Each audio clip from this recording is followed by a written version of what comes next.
Hello. Can you hear me? Hello, good evening, ma. I can hear you. Okay. So we are talking about domicile. We say that there are different domiciles. I can hear you.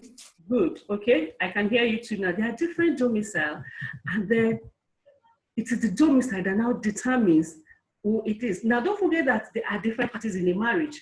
We have the spouses, which is the man and the wife, and of course the child too will come. So we're going to discuss domicile under these different participants in the marriage. But before we do that, let us look at consider the importance of marriage. Of domicile, sorry. And then the case of Bowane and Bowane is very apt for this. And as our course material has brought out the holding of the court, and I want us to also go through it because it is germane to our discussion in knowing the importance of domicile. Now, in the case of Bowane and Bowane, the court said that the issue of domicile is a threshold, one which must first be considered, because if it is found that the petitioner is not domiciled in Nigeria, then the question whether the trial court has jurisdiction to entertain the divorce petition will forthwith be settled, and that will be the end of the matter. Now, if you look at the first leg of that holding in the court said it is a threshold. It is the beginning that must first of all be determined. Now, in Bowane's case, it was a divorce proceedings, and the first issue that came up was, does the trial court have jurisdiction to even entertain this matter at all? Because Bowane was not even a Nigerian. Was not a Nigerian. And I advise that we read up the facts of the case so that to be apprised of it and understand how it plays. Bowane was not a Nigerian. And so the first issue that the court had to consider is does the Nigerian court has jurisdiction to even entertain this case? And in determining jurisdiction, you have to find out, was the man actually domiciled in Nigeria?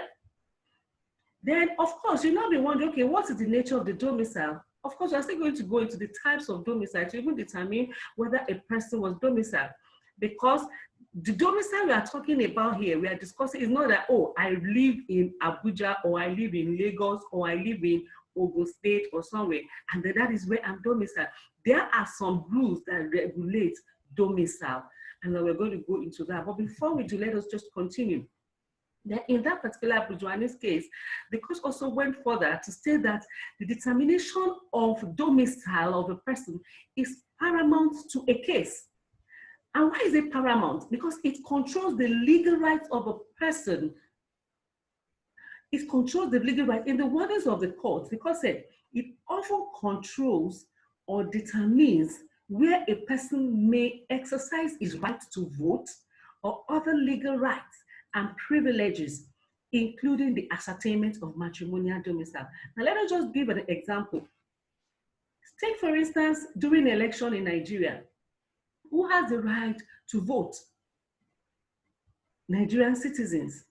Now, like the last election, I know that there was some clamor that people outside the country who are Nigerians, who are still nationals, want to vote.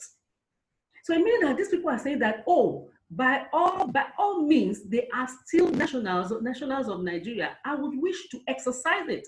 And as the court said, because it often controls or determines where a person may exercise his right to vote or other rights and privileges, including the ascertainment of matrimonial domicile, as we have in this regard. So we can see that domicile goes to the issue of a case. It goes to the root in determining what and to what effect the rights and liabilities that are attached in, and even whether the court has jurisdiction at all to even entertain a case at all. Now, having said that much, we're now going to go into the different types of domicile that we have. We have three types mainly. We have the domicile of origin, we have the domicile of dependence, and we have the domicile of choice. Domicile of origin, dependence, and choice. I'm going to go through all these one after the other for us to know. And hopefully, at the end of the day, we'll be able to say, oh, by virtue of that I'm this and that, I think this is my domicile. Dora, are we together? Okay. The first one we're going to look at is the domicile of origin. By the word itself, you know that origin means where you start off from, and this is the first type of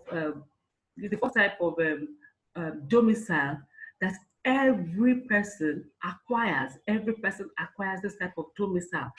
Okay, and how do every child? Let me start with that. Every child acquires a domicile, and once you are born, you acquire a domicile of your father.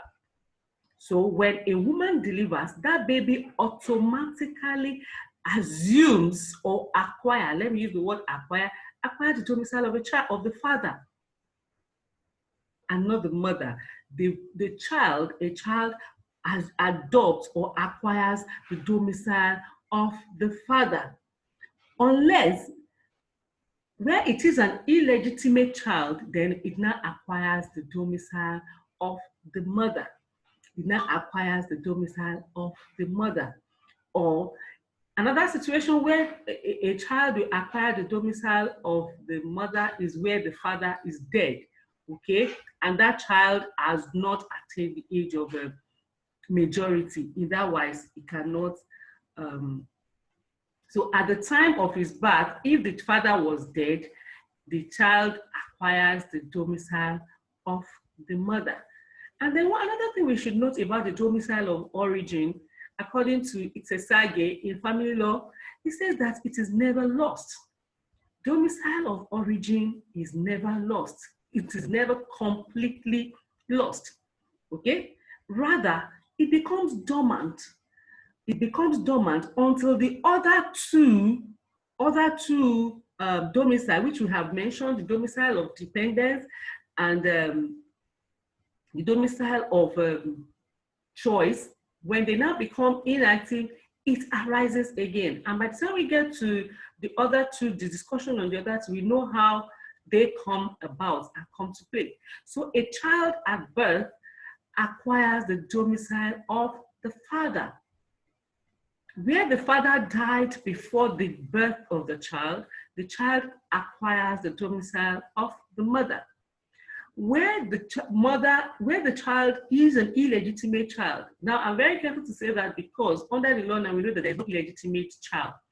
Okay, but for this purpose, now say that, okay, where the child is an illegitimate child, it adopts or acquires the domicile of the mother. And as we also said, domicile of origin is never completely lost. It is just merely dormant while the other two domiciles may become operative in a person's life. Now we have the second one, which is the domicile of dependence. We call it the domicile of dependence. And actually this kind of domicile applies to married women and minors. Married women and children that are minors, okay? Now, the first thing we said as a domicile, that a child upon birth acquires the domicile of the father. When a woman now grows up and marries, automatically she acquires the domicile of the husband. That's one of the incidences, the legal effect of the marriage. Automatically, she adopts the domicile of the husband. That is why we say that the domicile, it is a domicile of dependence. The domicile of the woman is dependent on the man's. The domicile of a child is also dependent, yes, on the man, on the husband. While the father, the husband, the mother depends on the father, the child also depends on the mother, on the father, until such a child reaches the age of majority. But for a woman, such a domicile does not change. The only time it changes is where the man dies or where the marriage is divorced, they are separated and divorced. That is when the woman ceases to be under the domicile of the husband. We'll still get into that. Now, the last one is the domicile of choice. domicile of choice. And the second one, when we just discussed, we said if that the child adopts a domicile of dependence until the age of majority. Now, upon reaching the age of majority, which could be 21 in some jurisdictions and could be 18 in other jurisdictions, he now acquires a domicile of choice. He acquires a domicile of choice, meaning that he now chooses where he wants to his place of domicile by himself.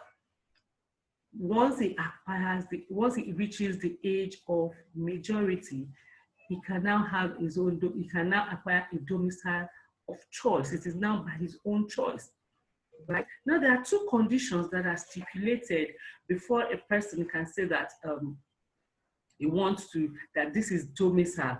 And those two conditions are: one, he must be resident in the country of choice. And then secondly, there must be an intention to reside there permanently or at least indefinitely. Firstly is that he must be resident in the country of choice. And secondly, that he must have made the intention known that he will reside there permanently or at least indefinitely. Now, let us look at the most practical example is where a person relocates, maybe relocates to another country, relocates abroad, and then by some acts, it shows that, oh, this person has acquired a domicile of choice. If, for instance, he acquires the nationality of not just a country, if for those people that apply for green card, okay, so that person is saying, oh, this is where I want to acquire the domicile of this place. He builds a house there. He considers and writes himself, oh, I'm a citizen of so and so country.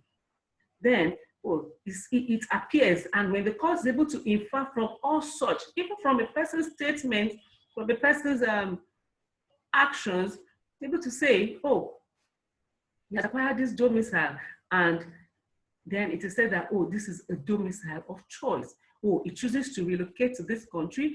He has renounced his previous nationality and has taken up a new nationality. So by choice, that is the new domicile. So we now know that there are three domicile of origin, which we all acquire by birth, domicile of dependence by virtue of marriage. A woman's domicile is dependent on the man's, and then a child that is still under, that is still a minor, still has a domicile of dependence depending on the fathers until he reaches an age of majority, where he now takes a decision and now crosses over to have his own domicile of choice.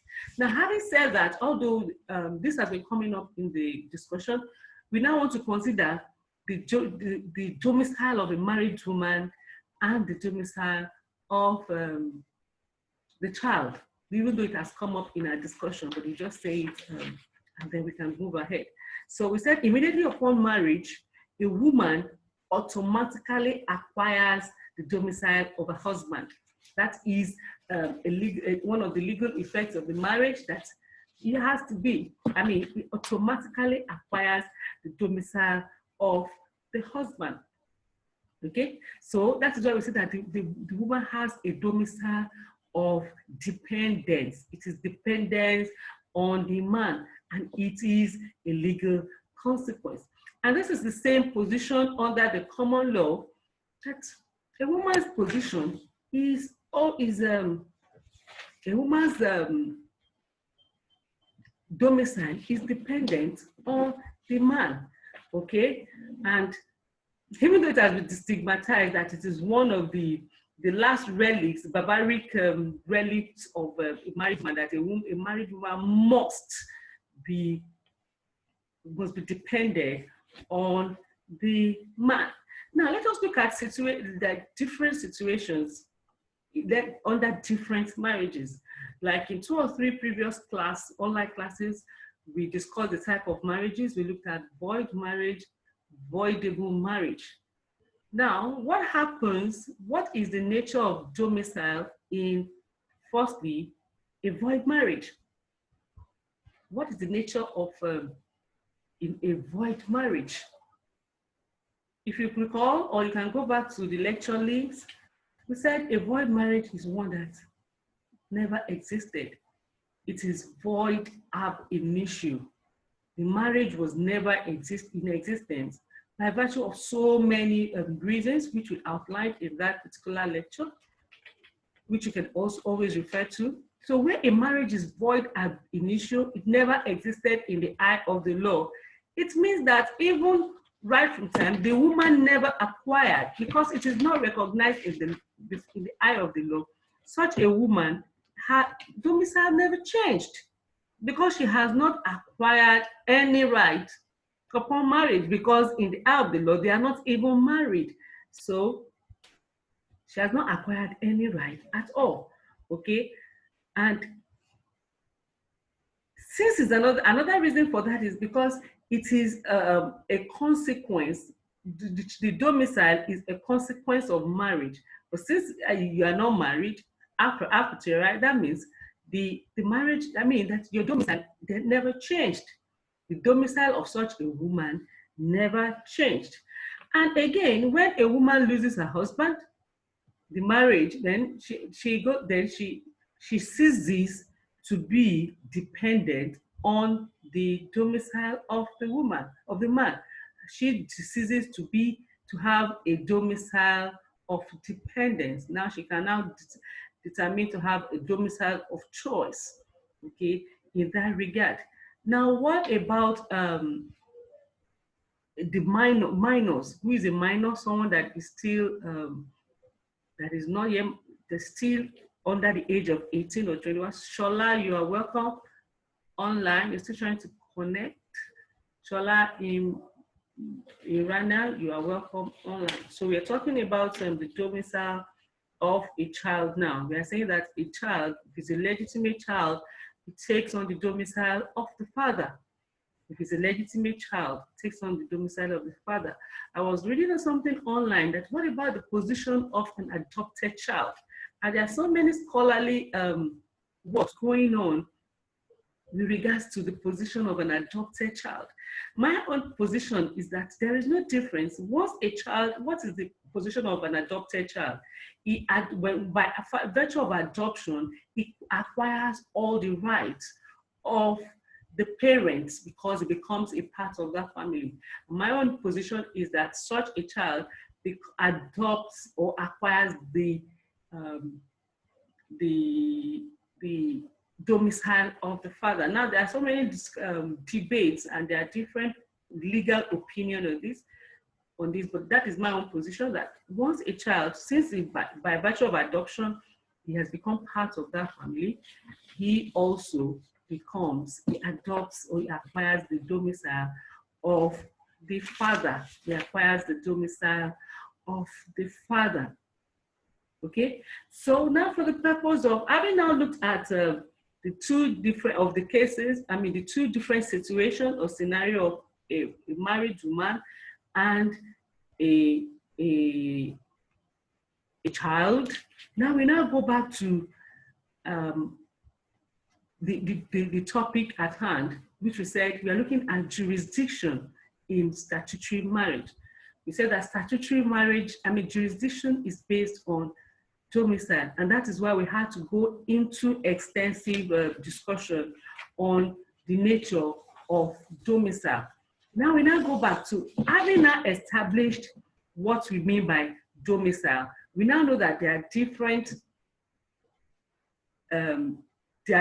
situations, there are different domicile that a person acquires. Now, for the purpose of instituting marriage, we now go back to section 2, subsection 2 of the MCA that we initially discussed. And that we initially read out, and we said that for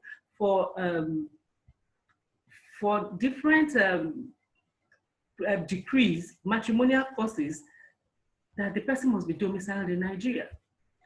Now, going back to that section, you find that it may work a kind of injustice on some kind of vindictive husbands or wife too, because the case too may be in a wife, where such a person that as long as you are domiciled, oh, you can go and institute your divorce proceedings or your matrimonial process in any part.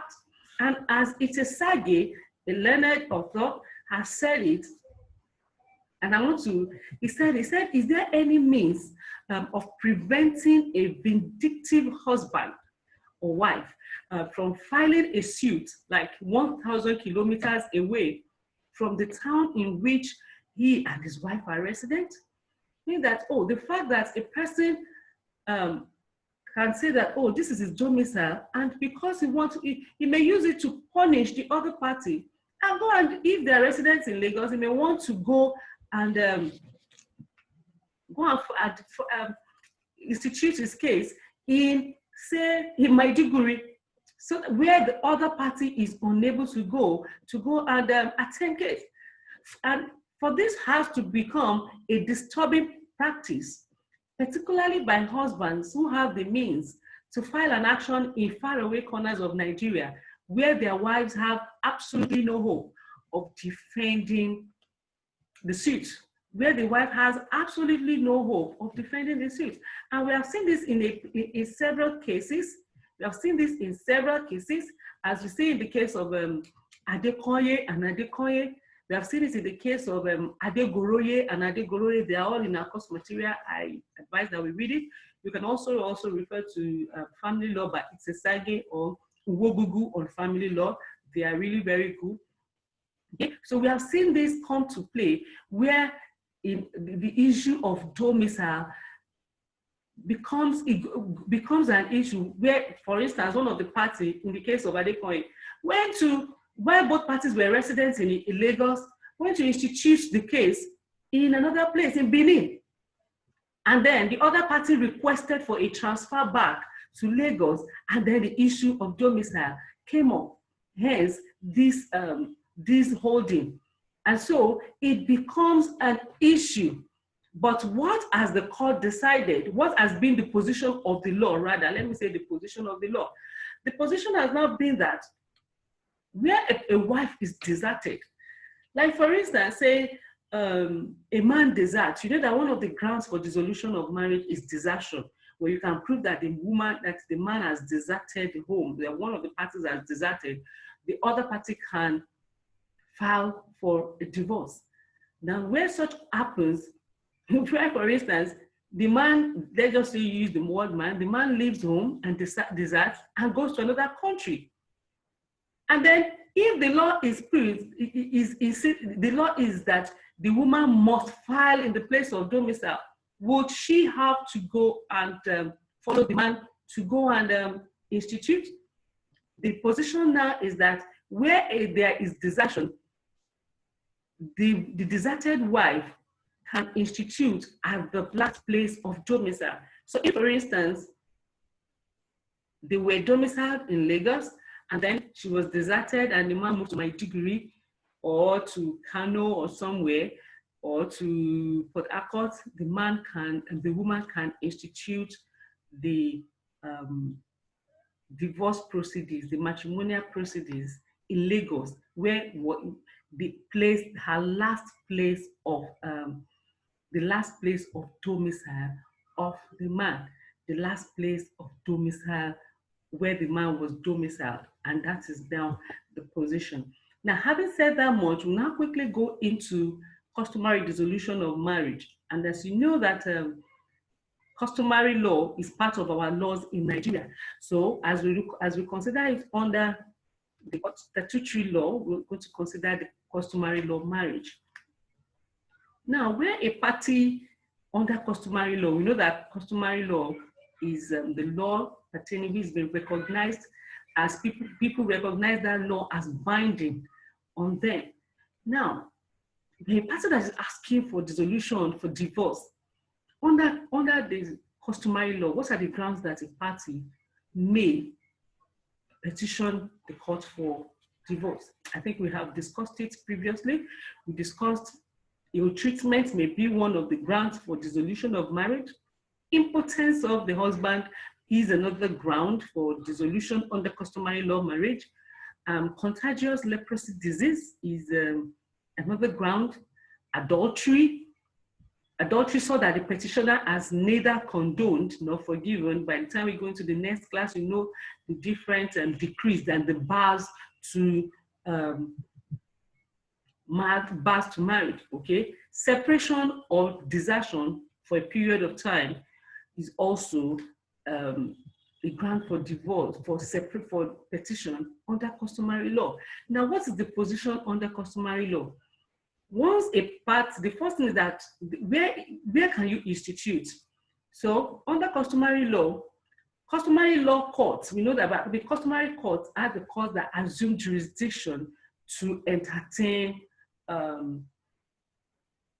matrimonial proceedings, as long as it can be proved that the parties were married under custom of a particular place. So the customary courts are the courts that have been set up. They are established essentially to administer the local laws or the native laws of a people. And what is the basis for this? It must be that the laws are not repugnant to the rules of natural justice. We know the rules of natural justice. So if the custom is repugnant to natural justice, equity, and good wishes, such a law would not be valid.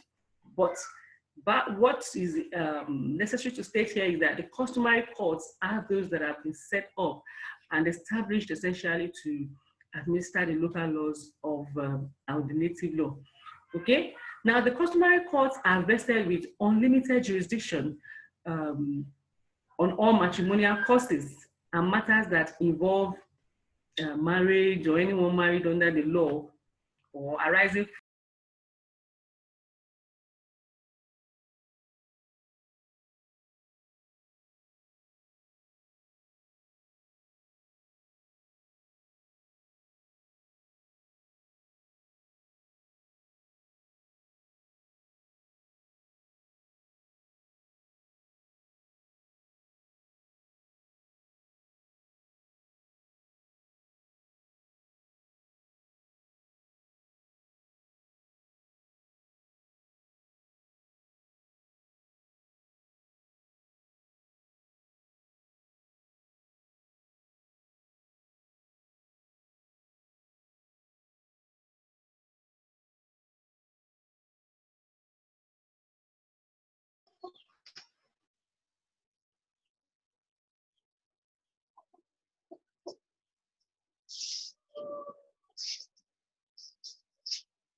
Oh, okay. You said my mic is muted. Sorry. Can you hear me now? Can you hear me now? Dora, can you hear me? Hello? Yes. Can you hear me now? Oh, wait. Okay, so I want to believe Shola is hearing me perfectly. So we're saying that that the customary courts are those that are essentially there to provide to administer. Yes, I'm hearing. Oh, okay, great. You're hearing me. Okay. We also said that we have the customary courts of appeal where appeals lie from the customary courts to the.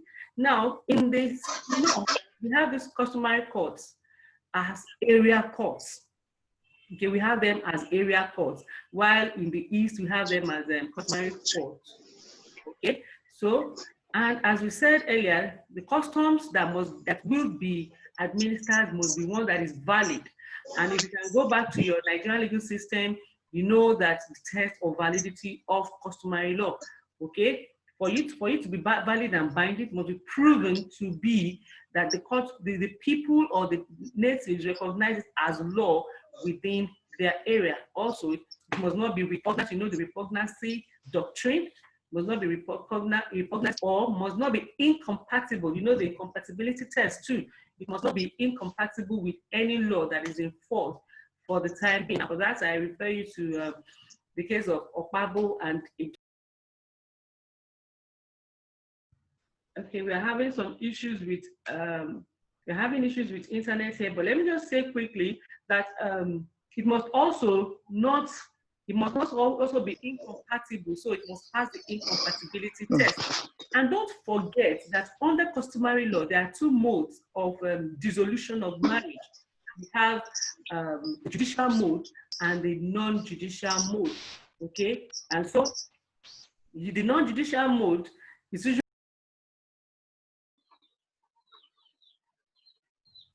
okay. I'm having serious issues here with internet because it wants to rain heavily, and then of course everything is dark and it's very heavy. The rain is really so out. So I'll just like round up and say that, so that is the jurisdiction of the court under jurisdiction under customary law marriage. Though that it is the customary courts that administer the laws in a place under customary law marriage. However, under the statute, under statutory marriage, the first thing that you have to identify in a statutory, when you are talking about jurisdiction, or when you see a question about instituting a matrimonial course, is what is the jurisdiction? That is the first thing you have to identify, and that is the issue you have to entertain. So if, for instance, I see a question that tells me, oh, this and this, the first thing I have to go is, where are the parties? What is their jurisdiction? Now, don't forget also that the jurisdiction, the place of residence, is not your domicile.